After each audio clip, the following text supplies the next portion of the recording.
Hello, good morning. How is everyone today? I wanted to start with a few housekeeping reminder items. The first is that if you have any questions during the Hangout, make sure that you post them in the chat. And I do have the chat up all the time. It is there waiting for your questions to come in. Right now, I see Kathy says good morning. Lee says good morning. Tandy says good morning. Oh, you're from Mainly. That's awesome. I love lobster. That's like the only thing I know about Maine. I've never been there. But I've heard that the weather is somewhat similar to our mountains here. The other thing is that if you have any questions between the Hangouts, please post them in the Facebook group. I will typically get in there twice a week. Sometimes I don't make it, but Christina always makes sure that I get the questions for this Hangout. So that's the best place to pop them in if you are wanting to get questions answered. And the next piece of housekeeping update is that our masterclass on marketing and advertising on Amazon, Optimize, Advertise, and Grow, OAG, starts on Monday, March 4th. That's next week. So if you are on the fence about joining us, then what you can discover is really as much information as you could possibly handle or want about the way Amazon works, the structures of how Amazon works, the reason why certain things work. One of the reasons why I love to do what I do is because in many years I was at Amazon. So many things changed, so many things moved, but the core philosophy always remained the same. Amazon is always the same company. Even when I went back and worked there for a little while, the same company philosophy, the same company approach was there. And I like to say that people who weren't actually at Amazon kind of treat Amazon the same way that like medieval doctors treated the body. They can figure out through trial and error what's going on, what's happening. If I do this, then if I press this button, then this thing will happen. But the problem with medieval doctors is that they were completely wrong about all of the whys. So they had this idea of the four humors, and it was because of too much bile, or because there was too much phlegm, or whatever the case may be. So obviously it came from the Greeks, but still the point is they didn't actually know why the things happened. So when a new problem occurred or when a new disease occurred, they had no idea what to do, no idea how to treat it. They had to do trial and error over and over and over again. So the thing that's cool about what we're teaching is we're actually teaching you how Amazon works. What does Amazon care about? How does Amazon organize themselves internally? So you can get a much better idea of, oh, okay, that's why. It's not just because if I press this button, this thing happens. Right? It's like brain experiments where they're like, if we poke this part, there are moves. I definitely feel like that's how a lot of these work, where people are like, I did this and then this thing happened and you can do it too. And that may be completely wrong or maybe completely right. That's the problem with not actually knowing how Amazon works internally is, it's all trial and error. So we want to have you join us. We're really looking forward to it. And one thing that's really cool about our masterclass is that we try to keep them small. I don't like to have a lot of people in a masterclass because I want to be able to really go into in depth what's going on. And I was part of a coaching program, and gosh, I don't remember how many people it was, but it was a decent chunk. And the coach just couldn't get to everyone's questions, not at all. And I like to try to keep things small so that every single person's question can be answered. So if you are putting together a advertising program, if you're putting together some new content for your page, they'll actually go over that line by line and look at it with you. So that's going to be really fun, and I'm looking forward to working with you guys starting next week. Pretty exciting. Okay, so let's get started with the first question, and then we'll get to the questions here in the chat as soon as I get to the first couple questions here from folks who sent it previously. When is better to set up multiple versions, like different colors or patterns of the same item under one ASIN, multiple FN SKUs versus a separate ASIN variation together under a parent? Okay, if I am understanding this correctly, this sounds like the kind of situation you might have if you are upgrading packaging or changing a design element on a product. So if, let's see, under one ASIN with multiple FN SKUs versus multiple ASIN variations, there's two things to consider when you're doing this. So say if you have a product It happens to be a product that already has 3 variations. Say it's, let's just go with some easy ones: white, tan, and brown. Easy list. If you then upgrade the packaging for the white, tan, and brown, but the product itself remains exactly the same, every bit of functionality is exactly the same, then you would want to keep the same ASIN and just change your FN SKU. And again, changing your FN SKU, all that requires is going to manage inventory, add a product, putting in your ASIN, then click on sell yours. It'll take you to the inventory listing page, change the seller SKU, and then make an offer. Now, if you have an FBA offer in existence, then you can make a new MFN offer. If you have an MFN offer already, I don't think you can do multiple MFN offers, but you can do multiple FBA offers. So just be careful of that with the seller SKU. Now, when you should have separate ASIN variations is if you had the white, tan, and brown, and there was a particular feature on the products that changed significantly, not just like version 1 to version 2. Like in the mold, there was something that was always kind of weird looking, and so you fixed it so now one side is smooth, for example. That, just keep using the same thing. The functionality in the base product is the same. But if you have changed an entire element of it, say like you've upgraded from one level of Bluetooth to the next, that needs to be a whole different ASIN. You can't use the same variation for that. So that's kind of the thought process around that. If it's a minor change, like a mold change, a very minor mold change, if you just added a different lock code, or you changed your logo, or you changed your packaging, or the product itself, the functionality and the elements of the product are exactly the same, then in that case, I would just change it to a different FN SKU so that you can just track your lot separately, because Amazon doesn't do first in, first out, right? So you don't want some of your old stuff mixing in with your new stuff. But if it's a functional product change, then you want to do an ASIN variation. Okay. And Kara says that you're expanding on the question. One item and expanding to more colors and patterns. The only difference is the color and pattern. In that case, then you just variate it. If you started it though without being a variation, then you'll need to variate it using an upload file, and those can be kind of annoying. So just be careful how you're doing that, and make sure that all of the variation names, the seller SKUs on there, are always different, because those show on like the variation name will show on the title, and then you can't have any that are the same. So if you ever were to combine 2 variations or whatever, like green can't be green. So find unique things. There's a reason why people say like raisin instead of purple, because you don't want it to overlap in any way. Okay, all right. Let's see, there's a question from Karen. We currently have brand registry at Amazon and can't get our brand trademark. We understand that brand registry 2.0 allows for a bit more protection from counterfeit sellers, but are there any other benefits we're missing out on? Yeah, so the biggest benefit you're missing out on is peace of mind that they won't take it away, which is kind of a sad thing to say, but we have a client who actually got their brand registry taken away last December. We were working on the storefront, we were working on adding some EBC content, and then it just disappeared one day, just gone. And we wrote to Seller Central and said, hey, where'd all our stuff go? It was here, he was registered, what's going on? And they said, oh, you need to register for brand registry 2.0, where's your trademark? And they wouldn't let us use it anymore. So the biggest problem with having the old brand registry is that they could take it away at any time. I don't know what their criteria is for taking things away. We have plenty of clients who don't have trademarks, who still have their brand registry. And this one client who basically just got, removed. It's awkward and not okay. And it made the whole process really frustrating, because we were working on adding videos to the listings, and he'd taken videos of everything. We'd been working on the intros and the outros, and then poof, gone. That was fun. So that's the biggest thing, is that you want peace of mind that they can't take it away.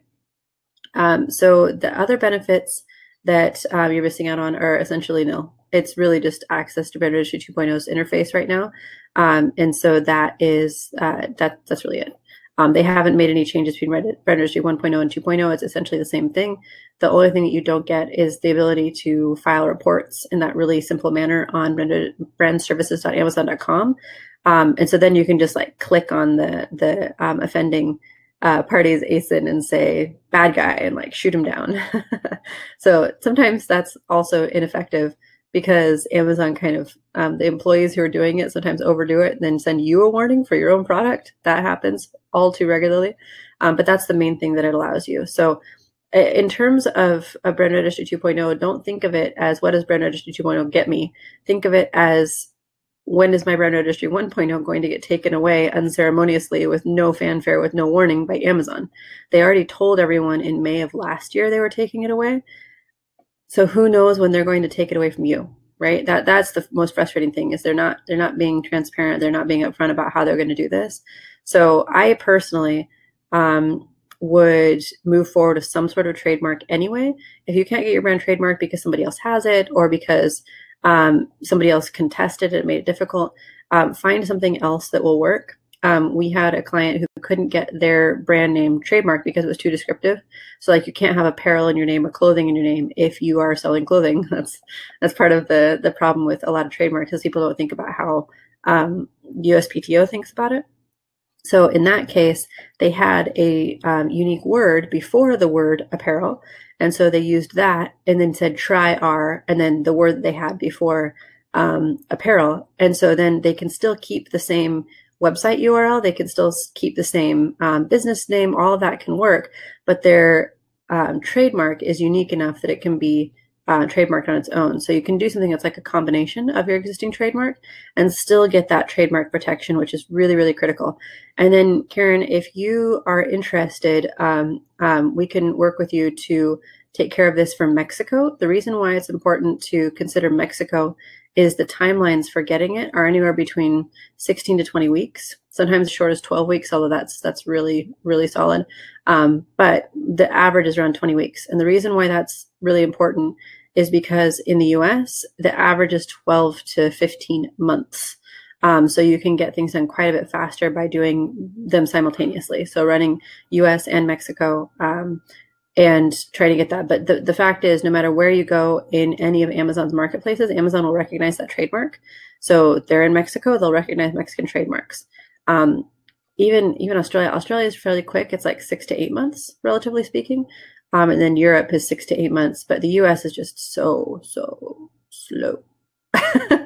It's been very painful.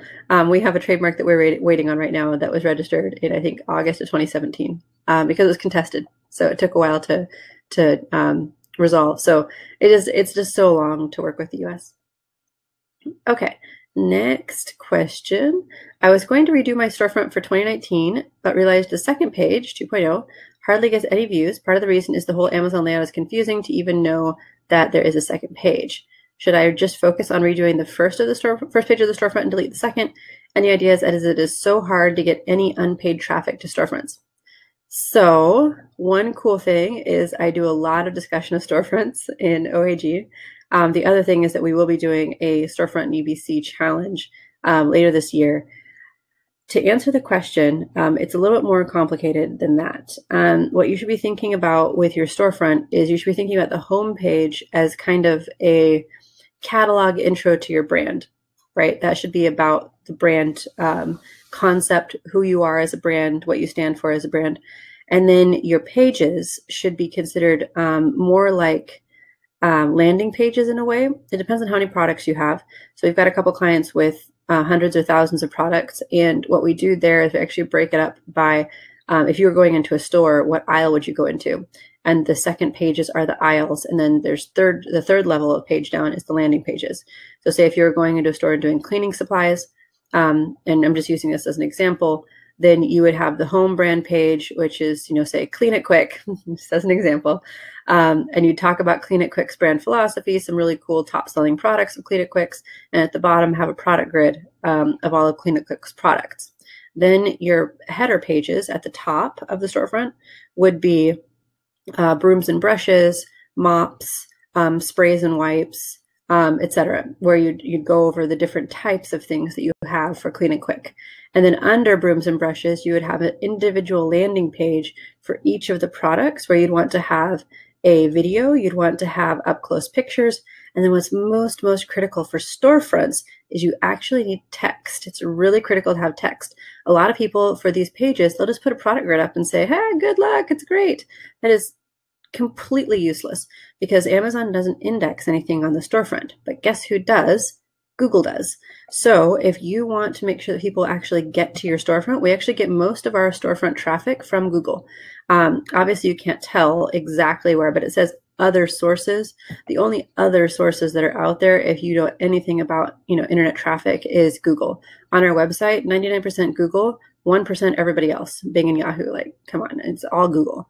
So if you want Google to index your storefront and have it go there, then you need to use Google Keyword Planner, figure out what the top keywords are for your space, and then write blurbs below each of your pictures or sections of text where you're using the keywords from Keyword Planner so you can start getting your storefront to rank on Google. That's really what you're going for. It's kind of a long-term SEO play for your storefront. Don't think about it like people landing on it from Amazon, because they don't. The Amazon organic traffic is usually fairly limited, and it's people who actually click on your brand name. That's the only way to get there. So it can be pretty meh, unless you're running ads, and then in which case ads work pretty well, actually. And if you're running ads, that's why you need the landing page per product, because you need to have a great converting content page with video and interesting images and words to convince them that this is the best darn broom they're ever going to buy. And you send that ad for your brooms, for the keywords that work for your brooms, and you send them directly to the broom landing page, not to the home page of your storefront. So think of your storefront as kind of like a two-pronged thing, right? The first is that it should be an online catalog. People should be able to find all the things that you sell by going onto your storefront. If you have a basic storefront and you don't have a catalog on it somewhere, people can't find out all the things that you sell. There's no place otherwise to see all of the things that are under your brand if you have made a simplified storefront. A bad storefront is worse than no storefront. So be careful how you build storefronts. The second thing that you have to think of storefronts as is landing pages. So if you've done any work on lead pages or ClickFunnels and so on, think of each of those individual pages as a landing page. Think of it as, I have about 7 seconds to convince this person to continue reading. How am I going to do that? What should I put at the top above the fold? What should I put directly below that? Where should I put add to cart? At what point would they be most interested in add to cart? Now, you've got to do this in the absence of data. With ClickFunnels and lead pages, you can do A/B testing. You can try different things. You can get feedback on the conversion rates. Hard to do that on storefronts, but storefronts do actually have pretty decent data. In comparison to other parts of Amazon, you can actually see how many people visited the page. You can see how many people bought the item off of the page, which is more than you can say about your detail page, right? You can't tell, where your traffic came from and who bought it on your detail page. So they at least give you some decent information on storefronts.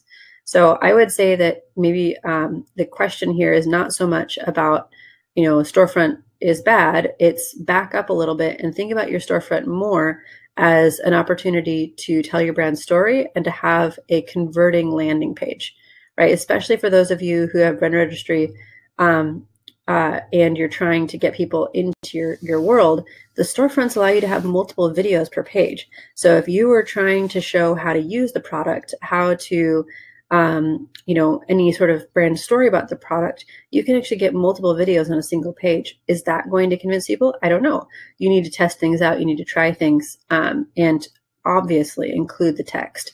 I can't tell you how many storefronts I've seen from clients who came to us or potential clients who said, well, what are you going to do to improve my stuff? I've already got a storefront. And I look at it and I'm like, you need to change this, you need to change this, you need to change this, because they've got like product grids and they're using the templates that Amazon gives you. Don't use the templates, build your own stuff.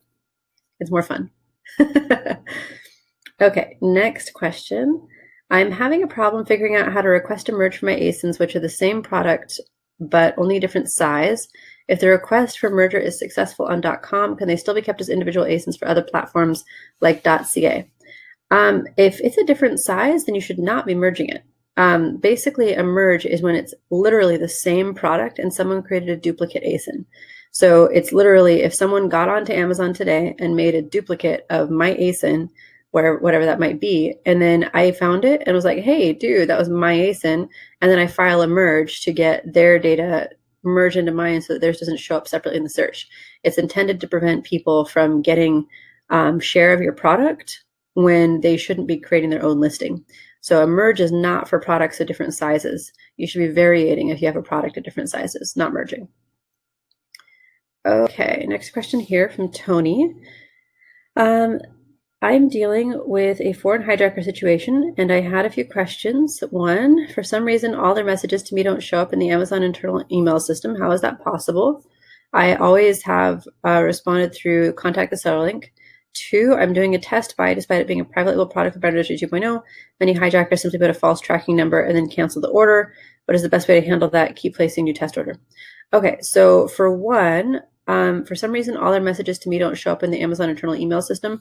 That is something they changed 2 months ago, something around that, maybe 3. Basically, there were a whole bunch of reviewers and other people just using the Amazon email system to basically spam sellers. Not cool. And so now you're not allowed to use it.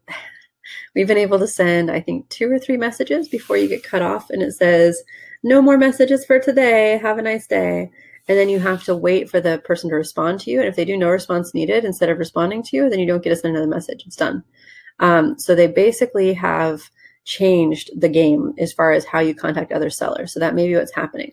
The second thing, I'm doing a test buy. Many hijackers simply put a false tracking number and then cancel the order. You can actually report that as a violation too. They're not supposed to cancel the order. So you can report a violation there just because they canceled the order. So put that information in there and make it really orderly and then send it to seller performance. Don't bother to report a violation in seller support. They'll just reject it. So put together a 1-pager that says, here's my situation.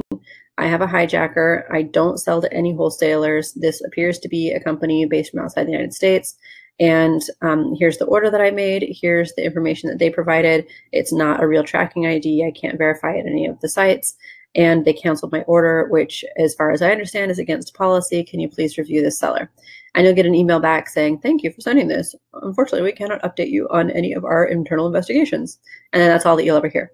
But if you send it directly to seller-performance@amazon.com, then it'll go to the right team. It won't just be seller support deciding if it's worthy of being transferred. Okay. And yeah, still place another test order because sometimes you get sticklers that get them and they're like, you still need a test order. Cool. But canceling it is also against the rules. So just keep doing both. It's annoying, I know. Okay. Lee asks, are you going to do a storefront class? Did I hear that correctly? Yes. Storefronts are like my favorite thing. They're so much fun. Yes, and Christina shared KitchenAid. That KitchenAid, my favorite storefront actually right now is Instapot, and then KitchenAid. They have done just a brilliant job on their enhanced brand content. So I think that's so Christina shared the KitchenAid storefront. And it may just be because I like kitchen appliances. There's that too. But Instapot has done a really good job of combining product images with videos and then organizing their products by line, because I was super confused. People kept telling me that Instapot was so amazing. So I went to their storefront to find out more, and you can actually see pretty much everything, just by going onto their storefront. It was really well organized. And then the thing that I love about the KitchenAid EBC, the one that I bring up all the time, and if you take the challenge, I will go over this because it's so great. They describe the size of their bowls in terms of cookie yield. Is that not brilliant? So they'll say if it's like 6 dozen cookies or like 9 dozen cookies or whatever is the size of the bowl. It's just brilliant. I love it. Like having it be that just, anyone can visualize how much 6 dozen cookies is. That's a lot. It's a big bowl. 9 dozen cookies is a bigger bowl. So people don't think about it in terms of cubic whatevers like that. There's no like emotional relationship to that amount. Whereas cookies, I can think about how many cookies that is. Brilliant. A lot of people just, they get so stuck in the numbers, they don't think about how people react to what they're offering.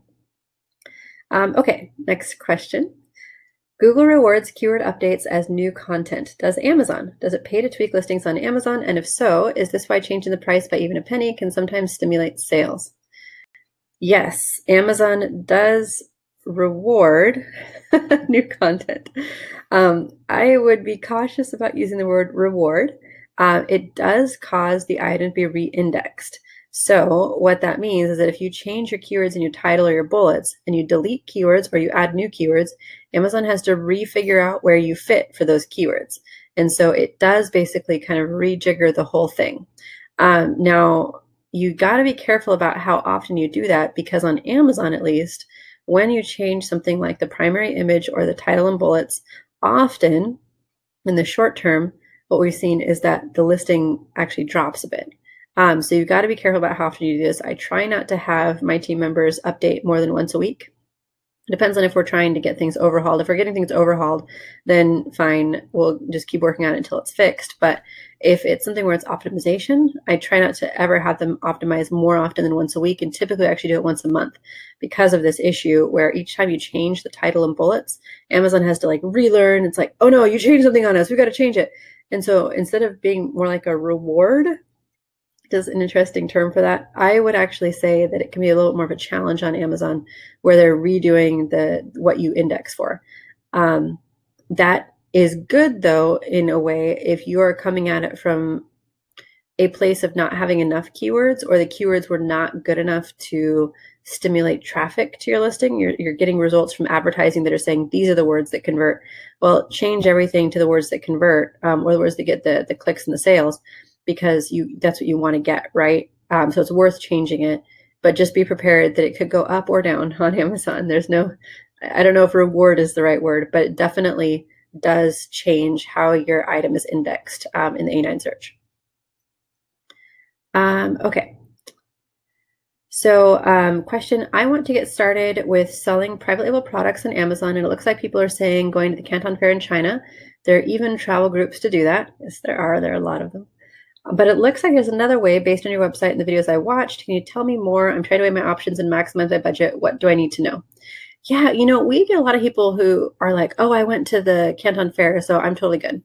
My problem with that is twofold. First, Amazon never went to most of the fairs.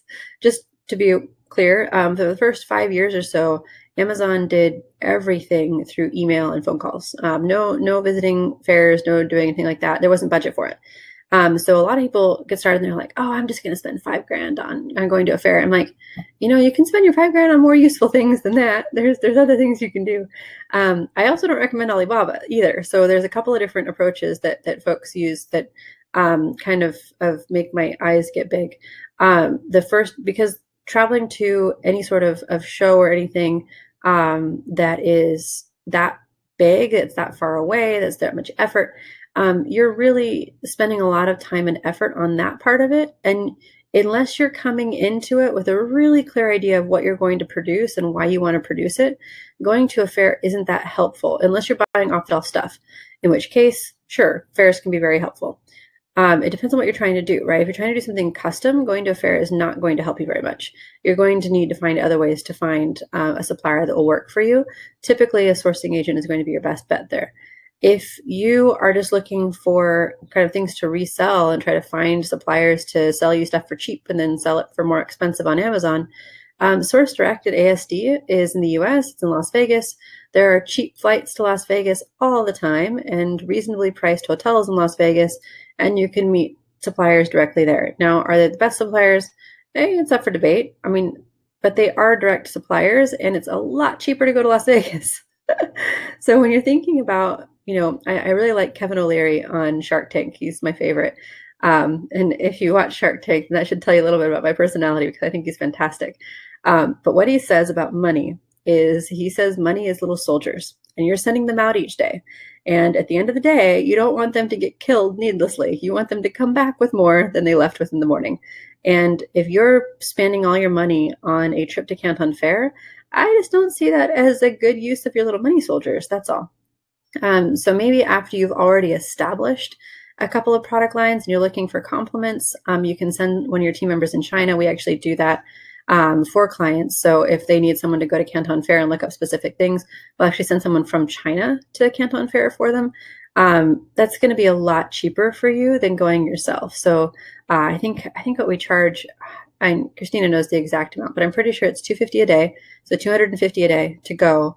That's it. And they'll, our sourcing agent will just go source for you for that day for $250. That's going to be a lot more effective for your money soldiers than going yourself. Also, especially if you're new at this and you don't know what you're doing.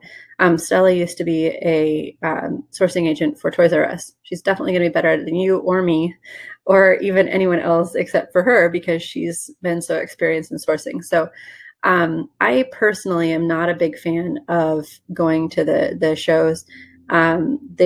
They can be helpful, but not necessarily for the things that people tell you they're helpful for. And especially because I'm the kind of person who's like, no, I want to have products that are interesting, that are new, that are unique in some way. They need to have some sort of marketing proposition, either because you've made a bundle and it's more convenient for somebody, or because you've made an innovation, or because you've got a cool new look that somebody else doesn't have, something to market. A lot of times you can't get that from going to a fair anyway. And so then you're just trying to find something that's cheap that you can resell for a profit, which isn't, I don't know, it's not much fun. Yeah, and of course, having a Chinese speaker go to Canton Fair is going to be a lot more effective than you or me, because half the time I'm trying to talk and they're like looking at me, and I know I have a very typical American accent. West Coast is like the least accented English that you can possibly speak, and I still get people who are like, what? That can be annoying. Okay, next question. I sold my company last year and the Amazon account was part of that sale, so I'm no longer the company director or shareholder. Now I have a new company and brand in a totally unrelated category and product niche. Can I create a new seller account? I was told I don't need Amazon's permission if it's a new entity, new bank account, new mailing address, new credit card, and new product line. Much thanks. Okay, so first thing, you are not permitted to sell your Amazon account. A lot of people don't know that. There is no provision for being able to sell your own Amazon account. So if you've done that, Amazon does not consider that to be not yours. Even if you no longer have access to the account, you no longer have a company. So technically not from anyone who's trying to sell their stuff. Amazon does not let you sell an Amazon account. Now, does it make it less helpful to sell an Amazon company if you're not selling the Amazon account? Yes, it is much less helpful. So a lot of people do it anyway. With that in mind, you need to make sure that you are not connected in any way to that old account when you list a new one. And then you have to be prepared for Amazon to shut you down pretty much immediately for having a related account and having them tell you to use your old one. Quite common. So with that being said, you can either approach it by saying, I'm going to be as different as possible, make sure that nothing about it is the same. If everything about your old business was in the business's name and not so much yours, then you might be able to pull this off fairly easily. So like in our business, our Amazon account is all under the business name. My name is on there, obviously, as the business owner, but the EIN, everything is under the business name, not under a personal social security number. So if you put a whole new list of information into the new account with new bank accounts, new phone numbers, new credit cards, new deposit accounts, everything, then it should be okay. But just be aware that the sale of the original account was not permitted by Amazon. There's no way to sell Amazon accounts right now. They should have a way, but they don't, and it's not permitted. So you could be facing something where you've got to fight with seller performance to get the new account approved. Okay, so just be aware of that. All right, next question. Got on page 1 of PPC launch, but still slow sales. I'm in position 6 to 12 on main keywords and have 8 reviews with 4.7 stars. Do you think it is that critical to get on position 1 to 3 to get to many sales? I think I have a much better offer and pictures than competitors, so I thought I would get more sales just from being on page 1. My item session percentage is 15%. I think this is not bad. What do you think? Yeah, 15% is pretty solid. So for the question, getting on to page 1 for 6 to 12 main keywords and have 8 reviews of 4.7 stars, you don't actually even out in terms of your PPC spend and your maturity, if you will, as a product until between 11 to 18 reviews, depending on your category. So keep in mind that 8 reviews is still not quite mature yet in terms of the conversion to spend ratio. So this is actually data from Amazon. They actually did a webinar a couple years ago in the home improvement category, and they were saying that on average, it's between 11 to 17 reviews or so is what actually is the optimal ad spend to conversion ratio. So in terms of your best sales, more than 8 reviews is better. The second thing, do you think it's that critical to get on position 1 to 3 to get to many sales? Yes, it really is. It's because of getting above the fold. You want to be in a position where people don't scroll down, right? If they're having to scroll down on their phone or they're having to mouse down on their computer, they're more likely just to pick the thing at the top if it looks good and buy it. So positions number 1 through 3, positions number 1 and 2, obviously anything that's below the fold is going to be a problem. This is the reason why sponsored brand ads work so well, right? Because they show up right at the top. So people don't even have to click and scroll down. They can just click and they can go in right there. So it really is important to get up there. Now, if you're new and you've only got that many reviews, then I would target showing up on position 1. You want to target position 1, but for your secondary keywords. Don't try to get to position 1 for the most expensive keywords. You don't have enough reviews to do that yet. So you want to target just secondary keywords and pay for the PPC on those secondary keywords. Get to page 1 for the secondary keywords, the Amazon Choice badge, and that's what you want to target. So we've got a client that we work with who has a couple of really established players in the positions 1 through 3 for their category. And so what we did is we targeted nearly every single secondary keyword we could find. And he shows up number 1 for nearly every single secondary keyword. Now the top 3 keywords, he shows up on page 1, but not in those spots. So we're still waiting to get to a much more solid position PPC wise on the secondary keywords before then shifting our ad dollars and starting to target those top keywords. Because again, you don't want to, you want to think of your money like little soldiers. Really love that. You're going to get more bang for your buck sending out your little soldiers on the secondary keywords when you have that few of reviews. When you have a much more established brand, you have a much more established product, then you can shift some of the money from the secondary keywords. Once you've established position 1 and it's organically happening in position 1, you can shift some of that money to the top keyword searches. Okay, so hopefully that makes sense. And I have to tell you, switching my concept of money from I've always thought of money as resources. You know, you put your money where your value is. Actually, this is a problem that I've had with my ex. I saw money as a resource similar to time and similar to effort. And so if I put my money somewhere, then it was clearly important. If I put my time somewhere, it was clearly important. And if I didn't put my money or time somewhere, it was clearly not important. And he didn't see money the same way as time or effort. And so when you think of your money as little soldiers and where am I going to put that money on my Amazon account? Where am I going to put that money in my business? Then it kind of changes how you see money and how you see money as a tool to drive the growth of your business. Kathy says, so sponsored brand ads is the way to go to build and launch a brand. I'm a big fan of sponsored brand ads, and I haven't done a challenge on sponsored brand ads yet, but it is going to be a follow-up to the advertising challenge I did. Now, the advertising challenge was all about sponsored products. The reason why I love sponsored products is because it's one of the only places on Amazon Seller Central where you can get the exact customer search term that resulted in a sale. Right? Because you can see exactly what they typed in to get that particular conversion or however many conversions there were. On sponsored brands, you don't get that. You can just see how your keywords performed. You don't see what the customer actually typed in to decide to land on your page. So what you do is you optimize your sponsored products campaigns. You figure out which keywords do the best, which keywords convert. Then you take those keywords and you pop them right into a sponsored brand campaign as an exact match. I do not recommend broad match on sponsored brands. Sponsored brand is great at spending your money. So in terms of our little money soldiers, we spend them on sponsored products first to find great keywords. Then we take those converting keywords and then we make them exact matches on sponsored brands to see how they perform. So for example, some of my keyword campaigns for the client that I was mentioning where we focused on secondary keywords, some of those sponsored products campaigns are around 18 to 20%, which for them is fine. It works out.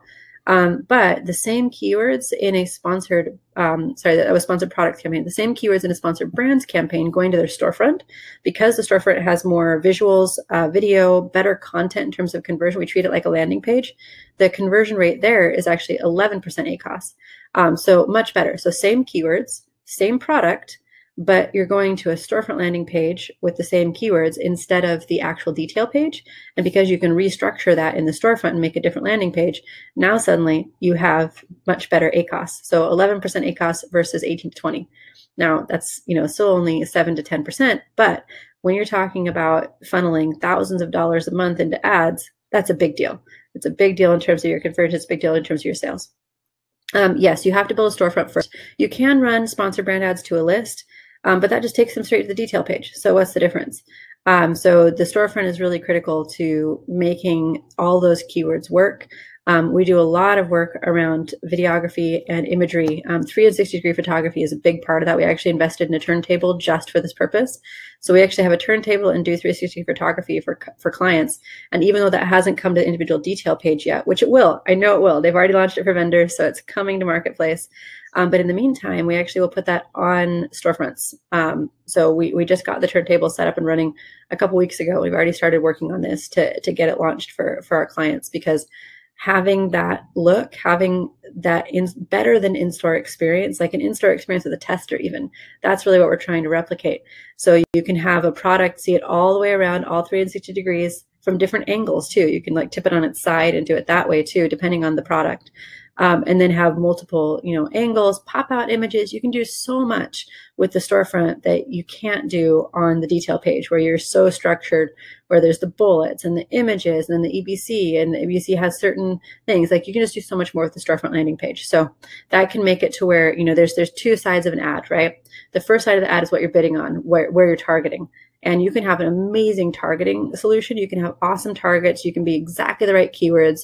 You can be the right bids to win every single time. And then you land it on a crappy creative, right? So your creative in this case is your landing page.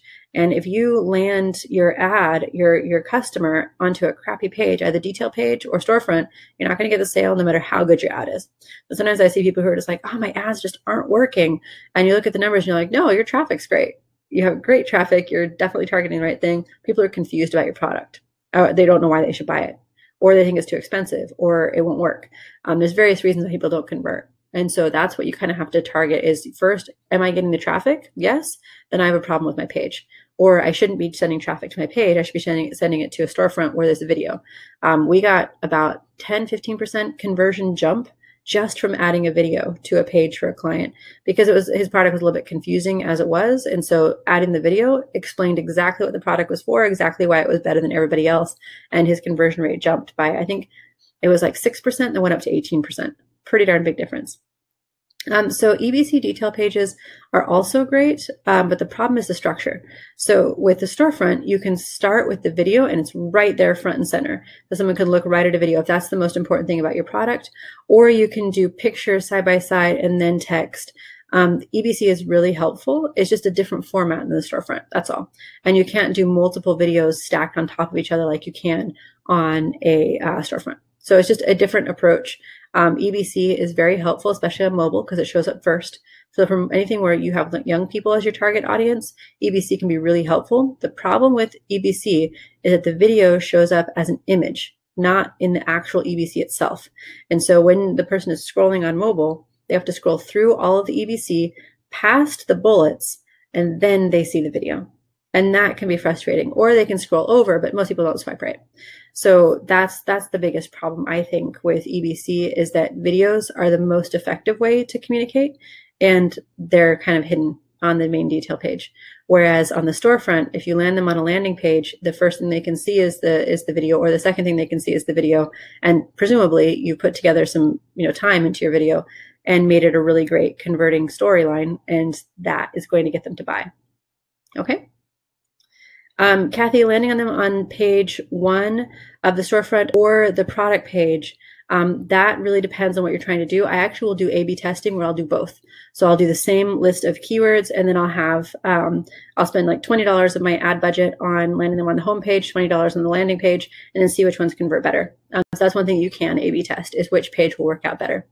And just as a reminder, all this detail, all of these structures, this is part of our masterclass, right? And I'll actually go over with you the storefront that you've built and go over, okay, let's talk about the storefront. Should you move this paragraph up before? Are you telling a story? What's your narrative? What do you want people to talk about? What do you want them to understand about your product? And then have a storefront that reflects that. Imagine your storefront like a real storefront, like someone's walking into the store, and how are you going to reach them? Are you going to have your customer service person say, hi, I'd love to tell you about our product? Well, that customer service person is your video, right? And then once that happens, do you want to tell them about the features? What convinces people to buy? And then turn that into an online experience for them. Okay. All right.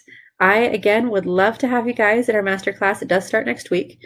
And if you're interested, please reach out to Christina, and please join the Facebook group. We love getting all of your questions. Okay. All right. Thank you everyone for joining. And this was a little bit longer session. Lots of questions this week. And we will talk then next week. All right. Take care. Bye-bye.